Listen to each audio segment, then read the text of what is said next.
Vamos a comentar algunas de las incógnitas y contradicciones del caso de Asunta. Tenemos por aquí un programa radiofónico en donde varios expertos en casos policiales argumentaron un poco toda la situación acerca de lo que había en aquel momento en torno al caso o el crimen de la pequeña Asunta, esta niña china que fue adoptada en los años 2000 por Alfonso Basterra y Rosario Porto. Alfonso, un señor que era periodista, y luego Rosario, abogada de Santiago de Compostela, y que hay dudas de dónde se comete el crimen, el por qué se comete. Obviamente ellos negaron en todo momento que mataran a su hija. Hasta este momento que estamos ahora, no ha habido ningún tipo de confesión por su parte, por ninguno de los dos condenados.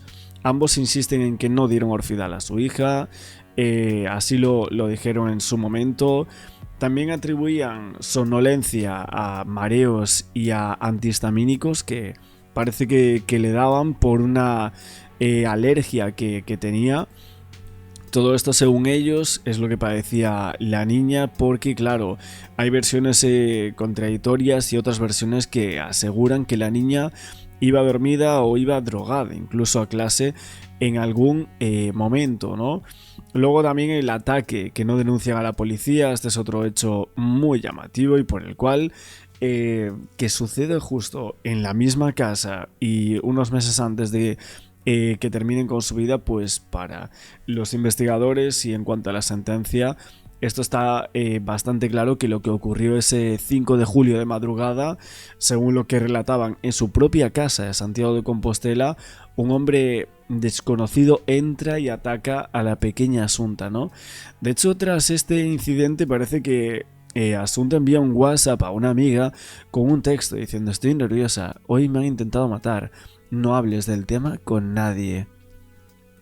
Bueno, esto parece que la pequeña sabía que algo pasaba en el seno familiar que no era muy normal y ella sabía que la querían matar, ¿no? Y esa misma tarde pues tenemos muchas pruebas. Es verdad que hay contradicciones, hay incógnitas, hay cosas que no están claras del todo, pero para la audiencia la condena para los dos padres tendría que ser de entre 18 y 20 años. Vamos a ver qué comentaban por aquí, ahora seguimos dando más noticias. 2013. Padre y madre están acusados del crimen y les piden entre 18 y 20 años de cárcel para cada uno de ellos. Como decíamos, mañana se reanuda el juicio y por tanto el jurado deberá decidir si son o no culpables. En este territorio negro, Luis Rendueles y Manu Marlasca, ¿cómo estáis? Buenas tardes. Hola. Hola, muy buenas tardes. Currando en día festivo, como todos. Es el día de la patrona de la Guardia Civil, firmes, así que felicidades a todos los guardias civiles. Es verdad. Bueno, pues nos van a mostrar todo lo que se está poniendo sobre la mesa ante ese tribunal popular, ¿no? Son las pruebas, los hechos, también indicios y lo que no se sabe, lo que solo conocen la víctima y él o los asesinos.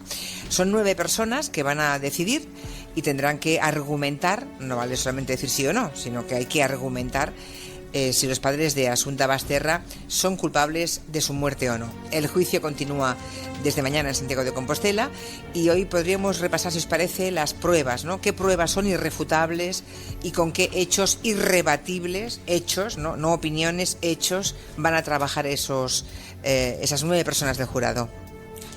Pruebas científicas, hechos irrebatibles, hay dos como mínimo, y las dos tienen que ver con el orfidal, con el tranquilizante, ¿no? La niña Asunta le dieron aquel 21 de septiembre, el día que murió, cantidades enormes de ese tranquilizante, de orfidal.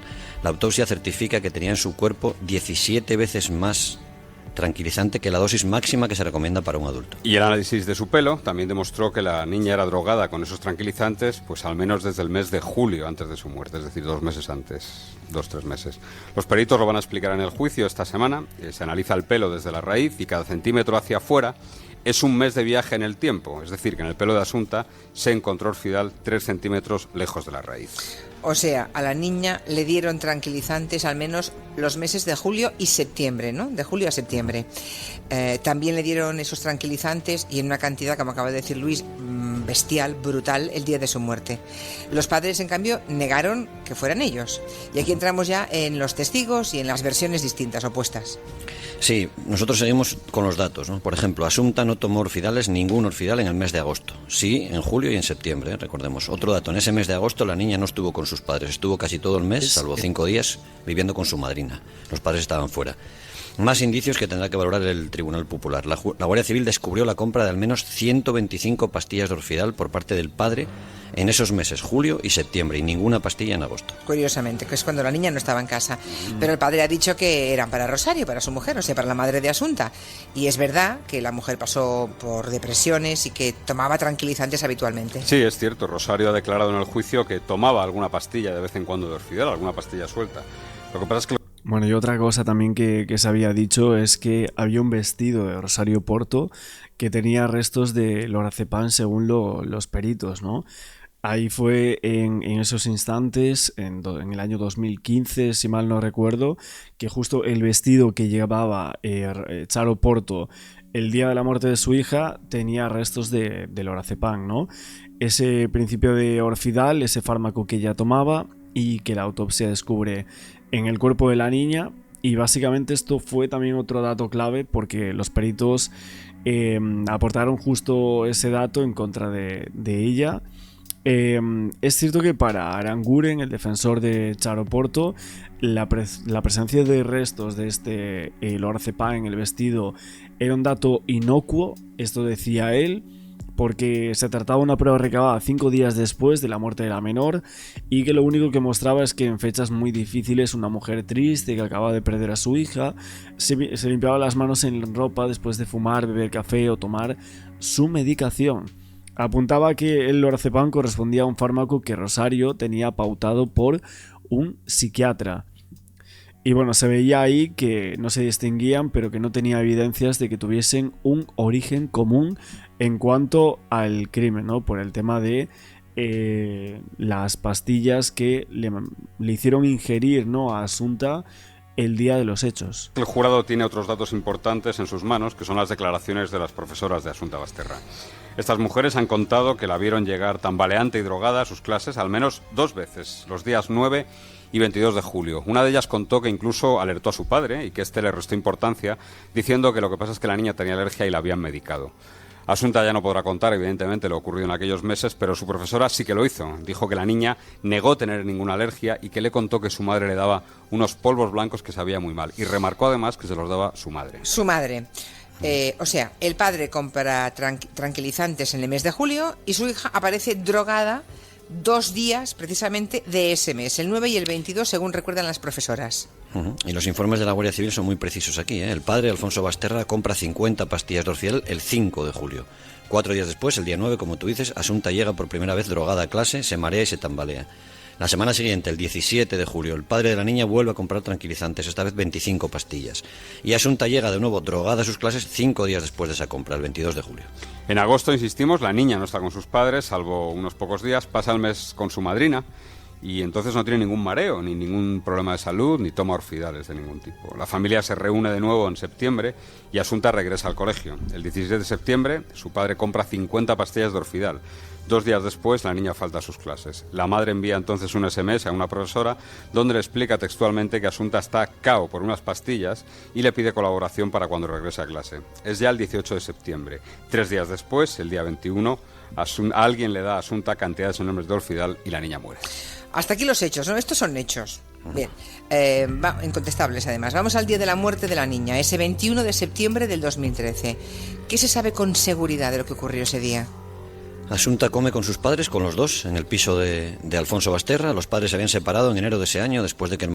A ver, en cuanto a las pruebas clave del tema de las pastillas que le dan, etcétera, eso está bastante claro. De hecho, lo que decían es que había ingerido cerca de 27 pastillas de orfidal, supuestamente antes de morir, Asunta. Y bueno, el tema de las cuerdas naranjas, que tanto se comentó, lo que decían es que eran muy muy parecidas, ¿no?, entre sí, pero no pudieron demostrar en ningún momento que tuviesen un origen igual, ¿no?, común. Pero bueno, estos son los hechos. Dentro de caso hay muchas incógnitas y a partir del relato de hechos oficiales es verdad que podemos plantear muchísimas hipótesis, no tan solo que los padres quisieran acabar con la vida de la niña, sino otros asuntos quizás un poco más turbios, ojo. El marido descubriera una infidelidad de su mujer, pero ambos mantienen el contacto y una relación civilizada, buena. Los tres, los padres y la cría, comen en el piso y una cámara de seguridad de la calle muestra luego a Asunta cómo sale andando. La madre sale unos minutos detrás de ella, hacia las 5:15 de la tarde. El padre no sale en esa grabación ni en ninguna otra y jura y mantiene que se quedó toda la tarde en casa leyendo con el teléfono móvil apagado. Y más hechos. Varias horas después, de madrugada, dos hombres que pasan por una pista forestal en Feros encuentran el cuerpo de Asunta ya. Exactamente. Pasada la 1 de la madrugada, esos dos hombres vuelven de fiesta, dudan si avisar a la Guardia Civil, llegan a pellizcar la mejilla de la niña para ver si está viva, pero al final hacen lo correcto. Junto al cuerpo de Asunta hay, y este es otro hecho muy muy importante que va a tener que valorar el jurado, hay un trozo de cuerda naranja bastante peculiar, no es una cuerda cualquiera. A la niña le habían atado con esas cuerdas las muñecas y los pies, posiblemente no para inmovilizarla, sino para trasladar su cuerpo hasta allí, que es una zona frecuentada por parejas en busca de intimidad. Y aquí vamos a encontrarnos con las primeras dificultades para el jurado, supongo. No se sabe cómo llegó hasta allí el cuerpo de la niña, ni quién lo llevó, ni cómo. Eso es, vayamos hacia atrás. Decíamos que la niña salía con su madre caminando por Santiago de Compostela hacia las 5:15 de esa tarde. Rosario, la madre, contó luego que la había dejado en casa haciendo los deberes y que ella se fue a la finca familiar de Teo. Y cuando regresó, su hija ya no estaba en casa. 6 días después, interrogada por el juez Vázquez Taín, el juez, el magistrado, le lanzó un órdago y le dijo: tenemos una grabación de una cámara de seguridad donde se la ve a usted con Asunta dentro del coche, y es a las 6:15 de la tarde. Lo cierto es que las cámaras lo que muestran es a la madre conduciendo y a un bulto, a una figura humana, posiblemente sea la niña en el asiento del copiloto. Pero la madre recordó entonces que sí, que efectivamente, que se había ido con la niña a la finca familiar esa tarde. La finca, por cierto, no está lejos, está solo a 5 kilómetros de la pista forestal donde se encontró el cadáver de Asunta.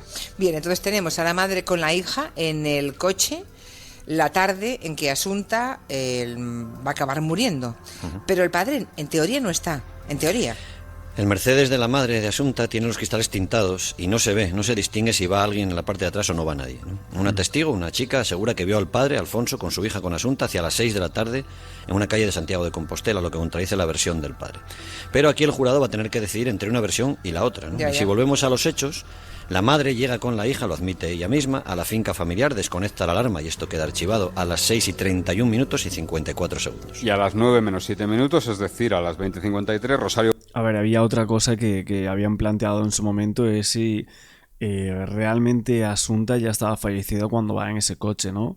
Por la grabación se ve muy borrosa y demás, y se ve como un poco lejos, y era difícil, una prueba que luego creo que no se llegó a admitir del todo, como que a esa hora se la viese, pero bueno, ella luego lo confiesa y dice recordar que sí.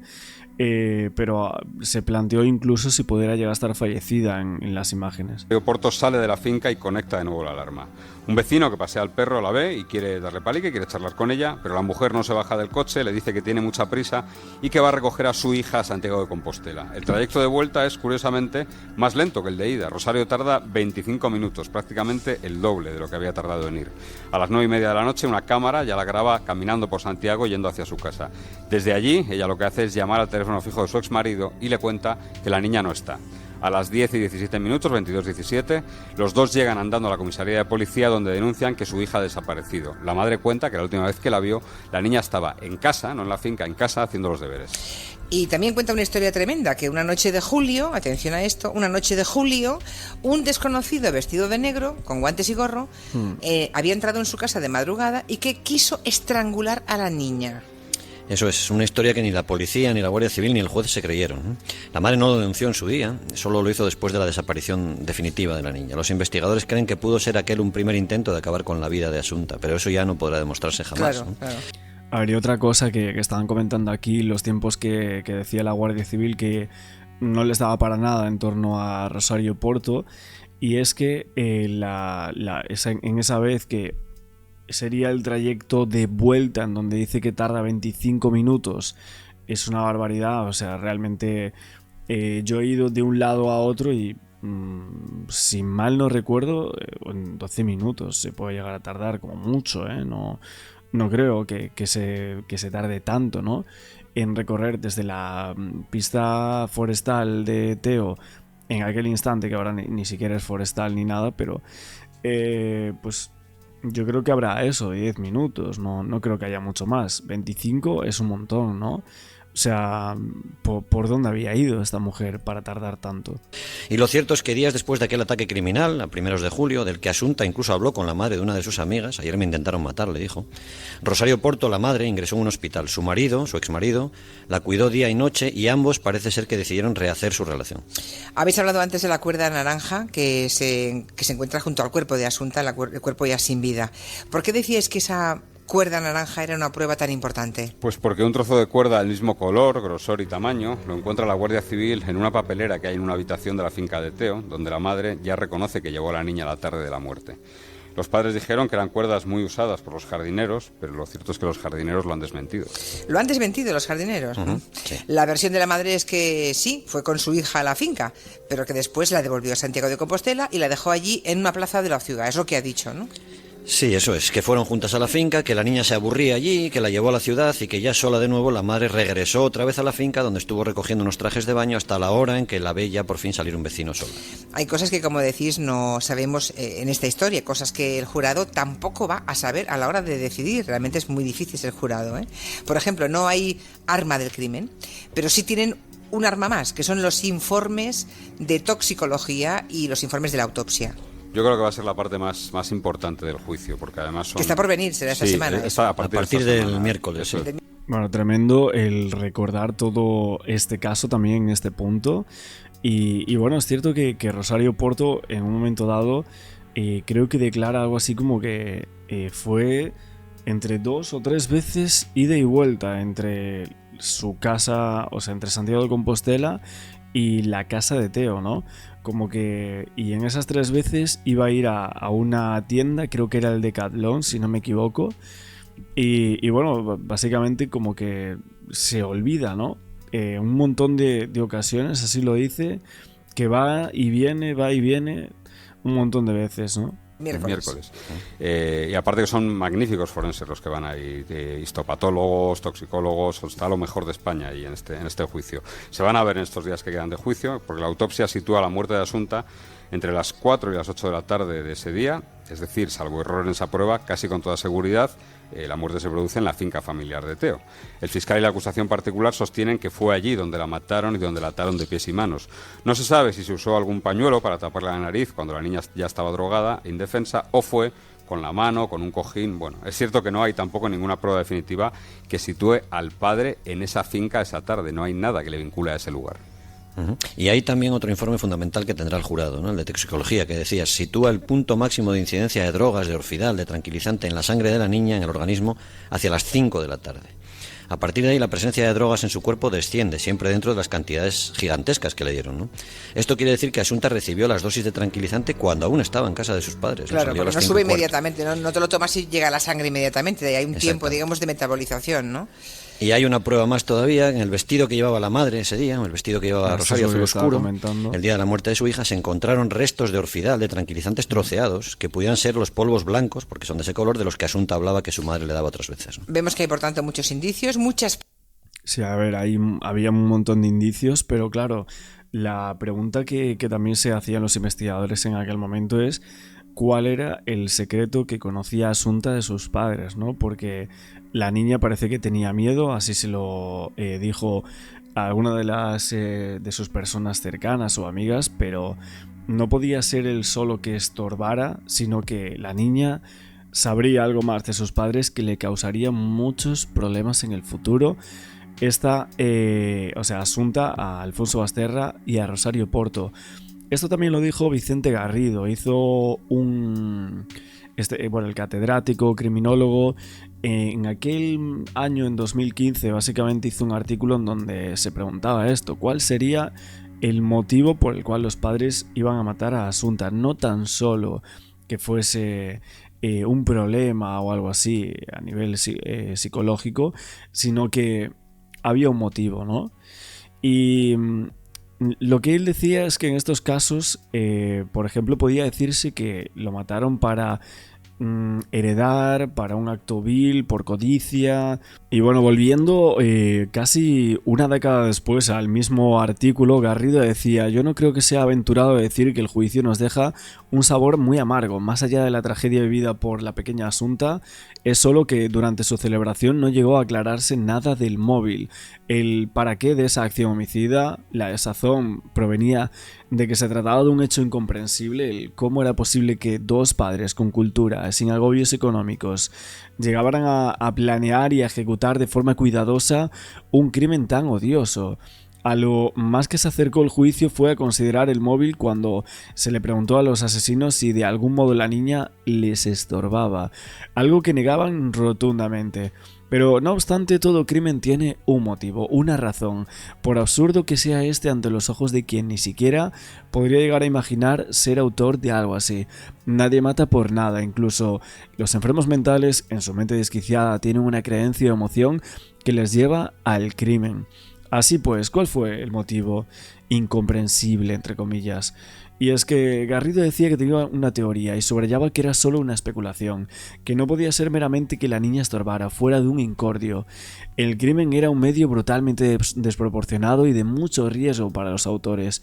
Para ese fin, había de haber algo más. ¿Podía ser que la niña tuviese un secreto? Un conocimiento, al menos una convicción sobre sus padres que quizás más adelante podría ser causa de muchísimos problemas para ellos. Aquí recordaba el blog de Asunta, aquel blog impropio del ánimo de una niña de 12 años, un parque donde había monstruos, donde parecía que ella hablaba con sus abuelos fallecidos, la niña sentía miedo y amenaza. ¿Qué es lo que sabía realmente? ¿Qué había podido intuir o llegar a conocer de los dos padres? ¿Qué podía averiguar con el tiempo?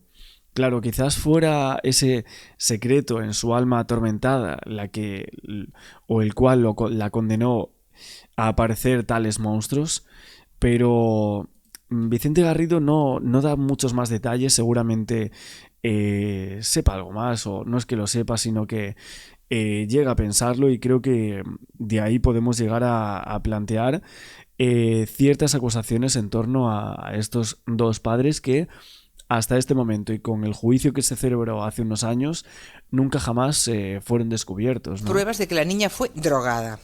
Cuando hay un crimen así siempre nos preguntamos por el móvil, ¿no? La razón de un asesinato de este tipo. Bueno, el jurado no tendrá que contestar a eso seguramente, porque en el objeto del veredicto no habrá ese móvil, porque además no está demostrado. No se sabe tampoco por qué se drogó a la niña durante esos meses de julio y de septiembre.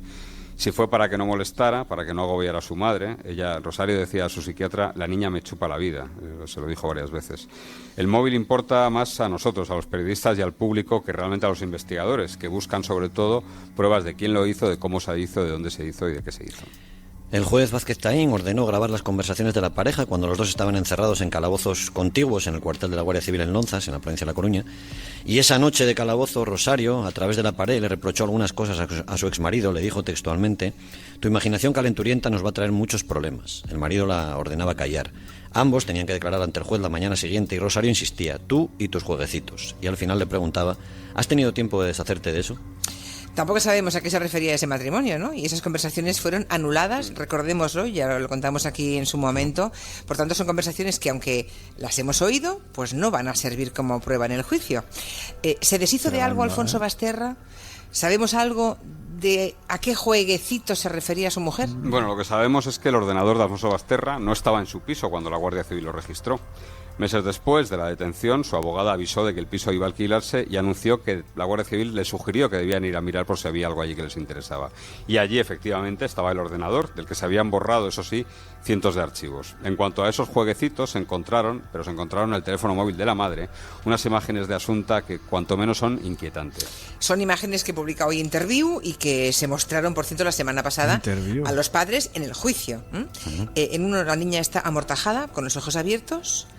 Hay otra vestida con ropa de ballet, con la niña con los ojos entrecerrados y las piernas colgando de un sofá. Son fotos muy raras. Son fotos, algunas hechas incluso más tarde de las 12 de la noche, a la 1 de la madrugada. Y son fotos hechas ya en 2010, con la niña con apenas 9-10 años, ¿no? El padre declaró en el juicio que eran juegos de Asunta, que era una niña muy imaginativa. La foto del ballet en concreto llama mucho la atención de la Guardia Civil, que ordenó ampliarla para buscar en los ojos de la niña para ver si ya entonces, en el año 2010, podía tener las pupilas dilatadas y podía estar siendo ya drogada. ¿Y se puede hacer eso con una sola fotografía? No, lo intentaron pero no lo Lo consiguieron. intentaron, No. ya. Es verdad que tiene las pupilas, es verdad que si ves la foto ampliada la niña está con la mirada ida, pero no se puede deducir de ahí nada. Es una foto muy antigua. Hay una joven prostituta de Santiago de Compostela que contó a la policía, y así lo cuenta esta semana en Interview, lo cuenta Luis, que el padre de Asunta acudía regularmente a un piso donde se ofrecía, a jóvenes aniñadas, con aspecto de ser mucho más joven de lo que era en realidad. La prostituta denunció que allí había menores de edad, pero lo cierto es que la policía acudió y vio que todas eran chicas muy aniñadas, pero todas mayores de 18 años. O sea que se descartó, ¿no? Eso es, la pista quedó allí enterrada, y lo que sí es cierto es que Asunta nunca fue, y eso lo reveló también la autopsia, nunca fue agredida sexualmente, por lo que un posible móvil de carácter sexual también ha sido descartado. En fin, después de 9... Bueno, pues ahí están un poco todas las claves de este caso, que en algún momento llegamos a plantear, yo creo. Estaba justo buscando el tema de Interview, que sé que es una revista que está completamente desaparecida hace unos años ya, pero estaba viendo si realmente podría llegar a conseguir el tema de esas fotografías de Interview del caso Asunta, ¿no? Las intentaré buscar para el próximo vídeo. Bueno, supongo que son las mismas fotos que ya salieron, pero bueno, no sé qué es lo que realmente habían colocado, ¿no?, en estas revistas. Igual podemos encontrar a lo mejor, porque claro, de Interview, portadas y todo eso, sabemos que aquí en YouTube no podemos colocar, ni mucho menos, ¿no? Tengo aquí el testimonio, no os lo puedo mostrar, pero bueno, básicamente dice el testimonio de una chica de compañía asegurando que el padre pagaba chicas por chicas aniñadas. Ahí está, esta es la información que justo estaban dando aquí. En su momento se había dado, pero se había descartado esto. Y otra cosa que se había dicho incluso, si mal no recuerdo, es que supuestamente Rosario Porto incluso llegaba a conseguirle alguna chica de compañía al propio Alfonso Basterra. Bueno, son muchas cosas que salieron en su momento. Algunas raras, la verdad, de este tema. Veremos qué más cosas llegan a salir. Intentaremos hacer más vídeos intentando resolver algunas incógnitas, algunas dudas que hay sobre el caso de Asunta. Muy buenas tardes, gente, ¿cómo estáis? Tenemos que hablar hoy del caso Asunta porque se ha filtrado que Alfonso Basterra ha publicado una novela desde la cárcel y que incluso ha dedicado a su hija Asunta. Hay que recordar que ha sido condenado a más de 20 años o 18 años de cárcel, si no me equivoco, por la muerte de esa niña de 13 años en aquel momento. Todo esto después de que se publicasen pues, la serie que hicieron sobre el caso Asunta, con Candela Peña como actor, haciendo también de Alfonso Basterra.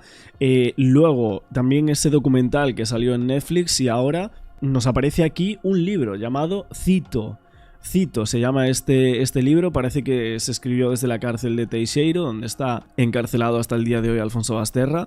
Tampoco queda tanto realmente para que salga de la cárcel. Si mal no recuerdo, yo creo que eran como unos 5 años o algo así. Puede que ya tenga permisos, etcétera. Pero lo llamativo aquí es que escriba una novela en el cual está dedicando a su niña que supuestamente él asesinó, y según sentencia así se acredita, aunque realmente él nunca dijo que le hiciese nada, aunque para mucha gente y obviamente para el juez estaba bastante claro que eran culpables, tanto Alfonso Basterra como Rosario Porto. Rosario Porto ya no está en este mundo, o sea, ella se accidentó en esa cárcel en donde estaba. Primero estaba en Galicia, luego creo que se había ido a Ávila, y allí es donde se produce ese accidente, entre comillas, que acaba con su vida. Pero bueno, vamos a ver también en el programa Ana Rosa lo que comentan sobre esto, porque parece que incluso filtran como una parte del libro, o sea, una parte en la cual menciona a Asunta. Un poco lo que pueden comentar acerca de esto. Ahora yo seguiré analizando un poquito de lo que dice el libro y demás, y el cómo se gestó esta novela, que sinceramente es bastante corta, o sea, creo que tiene unas 150 páginas, y es de la editorial Ediciones Vitruvio. Vamos a verlo. Que te produce un poco de dolor de estómago, de ansiedad. Se titula Cito, es de Alfonso Basterra. Alfonso Basterra está en este momento cumpliendo condena por el asesinato de su hija adoptada. Pero claro, tú hables el libro, lo ha escrito desde la cárcel. Tú hables el libro y dice: Asunta, mi niña, mi vida, mi gran amor. Es que, no sé, hay algo en las cabezas de las personas Complicadísimo. que son dos personalidades, o ya es el colmo de... Luego te remueve por dentro, ya. A ver, la verdad es que es tremendo esto. O sea, estas frases, creo que solo se gestó esto, o sea, en televisión solo se colocó esta parte. Pero claro, es que dice: Asunta, mi niña, mi vida y mi gran amor. Es que es una barbaridad, o sea, estamos hablando de una persona que supuestamente colaboró y organizó la muerte de su hija, ¿no? Lo que realmente se expuso en cuanto al caso y a los hechos probados es que él iba en el asiento trasero. Aunque hay muchas dudas, eso sí que es cierto. Hay muchísimas dudas de este caso, un montón. Pero obviamente si Alfonso Basterra no le dio muerte como tal ese día a la niña, sí pensó en acabar con la vida de ella, ¿no? Incluso lo que se cree en cuanto a este caso es que le estuvieron dando medicaciones, le estuvieron dando pastillas para llegar a ese día y que finalmente falleciese, ¿no? La tenían drogada, eso es lo que decían. La verdad es que hay cosas muy extrañas, incluso, y esto no está probado obviamente, pero sí que se le preguntó a Alfonso Basterra por ciertos documentos gráficos de menores en cuanto a asiáticas, cuando él tenía una hija adoptiva, que en este caso era asiática, era una niña china, en los años 2000, ¿no? Sin mal no recuerdo, que la habían adoptado. Había sido la primera niña china adoptada en Galicia, en Santiago de Compostela, y era una pareja pues que todo el mundo conocía, etcétera. En Santiago muchísima gente conocía a Asunta, de hecho, pero claro, es que hay algunas cosas muy enrarecidas en este caso. Y ahora que nos venga aquí con este libro, este hombre... Solo la dedicatoria ya te da como un escalofrío, te ¿verdad? da repelús. Sí. Bueno, pues sabemos que en la prisión de Teixeiro, en A Coruña, desempeña la labor de bibliotecario, así que es periodista, así que debe ser ahí entre libros donde ha dado rienda suelta a sus inquietudes creativas. Ha escrito esta novela. Es una novela que es una historia de amor, que no tiene nada que ver, pero claro, cuando tú ves la dedicatoria, sí, dices, por favor, un poco de respeto por los muertos. A Asunta. Alfonso Basterra dedica su libro a su hija Asunta. Mi niña, mi vida, mi gran amor. Condenado a 18 años de prisión por su asesinato, ha escrito su primera novela desde la prisión de Teixeiro. Eustaquio afligido nació triste. Quedó huérfano de padre desde el mismo momento de la concepción. En las primeras líneas, Inmaculado afligido sufrió un colapso casi mortal en pleno acto sexual que le dejó tonto de por vida, si bien logró fecundar a su mujer Esperanza, a su único hijo. Enmarca a uno de los personajes de esta historia de amor, humor y desamor que transcurre en un pueblo de Castilla y León en los años 40. No es la primera vez que Basterra escribe algún texto en su celda, pero sí el primero que se publica. Su vida en la cárcel. La verdad es que la historia es curiosa, ¿eh? Yo lo tengo por aquí, de hecho, o sea, a ver, como tal se puede comprar. Yo no voy a hacer como promoción a este libro, o sea, no lo compréis. Es una persona que ha acabado con la vida de su hija de 13 años habiéndola adoptado. Es una barbaridad. Y que, bueno, que lo que es Ediciones Vitruvio, creo, sinceramente, el libro, que hiciese el libro, perfecto, o sea, que hiciese el libro de esa historia en cuanto a los años 40 o lo que sea, Castilla-La Mancha, esa historia de amor que si ahí se inventa, bueno, perfecto, que eso lo vendiesen, ¿no? Como Alfonso Basterra, me parecería mal, pero bueno, lo entendería, ¿no? Pero ya que dejes hacer una dedicatoria y colocando el nombre de Asunta me parece una barbaridad. O sea, para la editorial. Creo que eso tenían que haberlo cortado sea como fuere. Sea como fuere. O sea, vamos a ver, ¿cómo puede ser que una editorial que sinceramente no la conozco y creo que tienen como libros como muy parecidos en cuanto a historias así de esta forma? O, mira, incluso, espera, os lo voy a colocar por aquí. A ver. Vale, ahí lo tenéis. Esto es en Amazon, donde se está vendiendo el libro. Y de hecho, si nos vamos aquí a la portada, vemos como si fuese un dibujo. Alfonso Basterra aquí a la izquierda. El nombre de Cito en verde y Ediciones Vitruvio. Y es así como esta parte. Dice Cito 1700. Se llama Ediciones Vitruvio. Desde el 13 de enero de 2025 está publicado. Desde el 13 de enero. Y tiene 140 páginas, o sea, no es un libro muy largo. No sé realmente cómo se ha hecho, si todo es escrito por Alfonso Basterra o si hay algo detrás, pero bueno, lo que os digo, que me parece bastante mal que este Vitruvio, ¿no? Esta editorial, deje colocar el nombre de Asunta, me parece una falta de respeto. Él transcurre entre el módulo de respeto en el que reside y la biblioteca donde trabaja. Pasa desapercibido, no socializa con nadie y tampoco recibe visitas. Alfonso Basterra intentó salir del centro penitenciario en 2 ocasiones sin éxito. La primera para un permiso de fin de semana cuando cumplió un cuarto de la condena, pero le fue denegado. La segunda, a finales de 2023, solicitó el 3er grado, pero tampoco se lo aprobaron. Entre otras cuestiones porque jamás reconoció el delito de haber matado a su hija ni mostró el más mínimo arrepentimiento. Ahora está inmerso en la segunda parte de la novela, una forma de entretenerse entre rejas que le hacen más llevaderos los 6 años que le quedan de condena. Se incorpora Manu Marlasca y nos acompaña José Cabrera, psiquiatra forense y psiquiatra forense y de todo. Bueno, también os digo que en cuanto a la prisión... En la segunda parte de la novela... O sea, Alfonso Basterra...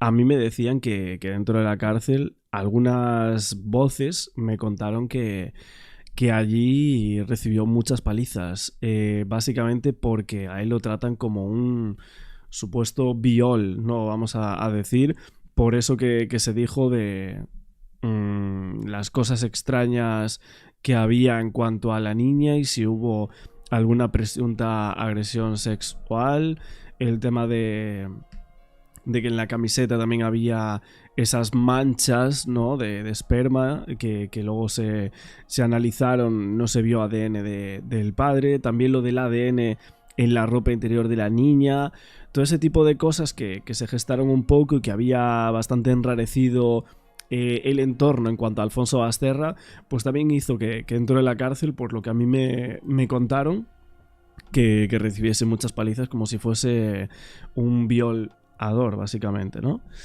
Pero bueno. Más llevaderos los 6 años que le quedan de condena. Forense, y psiquiatra forense y de todo. Y miren ustedes, José Antonio Vázquez Taín, por cierto, juez instructor precisamente en el crimen de Asunta.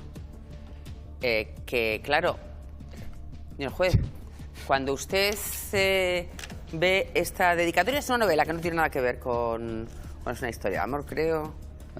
Cuando usted ve esta dedicatoria, usted instruyó. Sí. Gracias a su instrucción, tanto Rosario como él están en la cárcel, claro, acusados del asesinato de Asunta. Pues es muy triste, Ana. Es muy triste que haya usado a su hija para ver si vende. Yo creo que es provocar el morbo. Que se rehabilite, que se dedique a escribir, me parece estupendo. Me parece muy recomendable que se busque un futuro, que de verdad que la sociedad tiene que reinsertarse y que tiene que volver a él y la tenemos que aceptar una vez que cumpla su pena. Pero lamentablemente tampoco es el único que utiliza el nombre de Asunta para hacer dinero y me parece muy triste, porque es lo que decías tú. Si no le podemos hacer nada, por lo menos respetar su memoria. Ya, pero hay gente que puede hacer dinero, ya veremos cómo sale, pero no están en la cárcel acusados del asesinato. Ya, sí, exactamente. Pero auguro un fracaso editorial, sinceramente. Quiero decir, no sé yo si va a vender muchos libros, porque un libro se hace para que la gente lo lea y lo venda, no sé cuántos ejemplares. Bueno, también hay que recordar que Alfonso Basterra era periodista, ¿no? En su momento se había dicho, ¿no? Una abogada y un periodista están como pareja, es una pareja mediática, entre comillas, o conocida, ¿no? Vamos a decir mejor así. Luego también lo que es la editorial, ¿no? Vitruvio, que ahora estábamos hablando de esto, parece que fue la editorial la que se puso en contacto con Alfonso Basterra. Esto lo explicó Pablo Méndez, que es como el director de Ediciones Vitruvio, y dijo: leímos algunos textos de Basterra y nos pareció que tenía vena literaria. Le escribimos para preguntarle si estaba trabajando en algo y nos dijo que sí, que tenía un texto que estaba terminando. Dice: leí Cito sorprendido desde la primera línea. Nos ha gustado muchísimo, realmente es una obra que nos parece excepcional. Aún así dicen que nunca hablaron con él por teléfono, que todo fue por cartas y que la relación había sido educadísima y cordialísima. Y dice: a mí lo que me gusta es la literatura, juzgar a los demás no me corresponde. Hombre, a ver... es que, vamos, por mucho que te guste la literatura, esta persona está condenada a más de, bueno, a los años que sean, pero por unos hechos que son tremendos, con una niña de 12, 13 años, vamos a ver, creo que hay límites, ¿no? Por mucho que te guste una cosa, ¿no? Claro. Y dice... no he recibido presiones ni críticas por la publicación de Cito, bueno, porque no había salido aún a los medios, o sea que prácticamente nadie sabía que esto lo había escrito Alfonso Basterra. Y luego dice: espero que la gente respete el quehacer artístico de alguien. Y dice: es una mezcla de amor, humor y desamor, protagonizada por un médico en un pueblo de Castilla y León donde se entrelazan personajes capaces de sorprender y cautivar al lector. Y asegura que el realismo es mágico. O sea, aparece como un realismo mágico en varias partes del relato, y el espíritu de Valle Inclán, que está entre los párrafos escritos por Alfonso Basterra. E incluso asegura este señor llamado Méndez, que es el director de Ediciones Vitruvio, que ya está la segunda parte escribiéndose. Segunda parte de Cito, de 140 páginas que tiene ahora, y luego pues va a haber una segunda parte. Dice: probablemente podría ser con nosotros nuevamente. Curioso, la verdad. O sea, ha sacado un libro y ahora va a sacar un segundo. Veremos a ver si hay nueva dedicatoria o lo que sea. Estaremos muy atentos con todo esto. Y como siempre, dejadme por aquí abajo en comentarios qué opináis de esto, porque a mí me parece una barbaridad. Yo no lo había visto, que se había publicado este libro ya en el 13 de enero, o sea, hace casi un mes cuando estamos grabando esto, pero bueno, ahora os dejaré con más informaciones del caso Asunta.